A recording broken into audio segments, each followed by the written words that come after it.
sira mga bro. Ayaw niyang mag-display. Wala siyang secondary power, pero meron siyang standby power mga bro. So i-double check natin to mga bro, kung ano ba talagang sira nito mga bro. Bubuksan ito mga bro. Try again mga bro. Switch on. Uy, nagbi-blink yung kanyang, pero ayaw niyang lumabas yung raster mga bro. So may problema talaga mga bro. Kung i-double check mo na mga bro. Mga bro, ito na siya mga bro. I-testing na natin mga bro. So plug in natin mga bro, naka-on. Tapos secondary mga bro. So yun, mana na yung kanyang secondary mga bro. Ito siya na mga bro.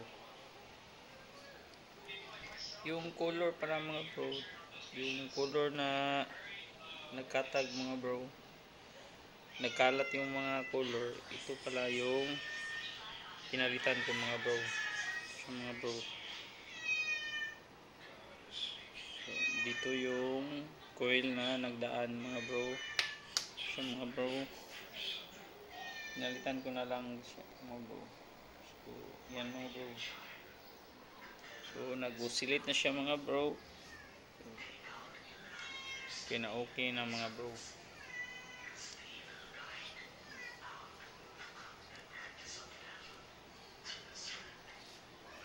Wala siyang secondary power. Okay na siya mga bro.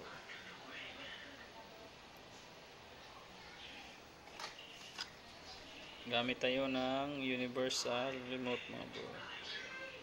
So, paggamit ito mga bro, press nimo tong S na ito mga bro, tapos yung power. Button yung milaw yung kanyang, ito siya mga bro. Tingnan nyo mga bro. Yun. Tapos yung kanyang service code mga bro, 003.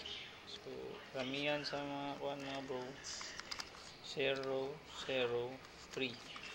So yun, lumana na siya mga bro. So ito siya mga bro. TV mode, input, volume. So okay na siya mga bro. Ganyan lang mga bro. Gumamit tayo ng remote mga bro. So ganyan siya mga bro. Okay na siya mga bro. Shut down, balik on. Yun, lumabas ang yung password. 00 lang password mga bro. 0000. Yun.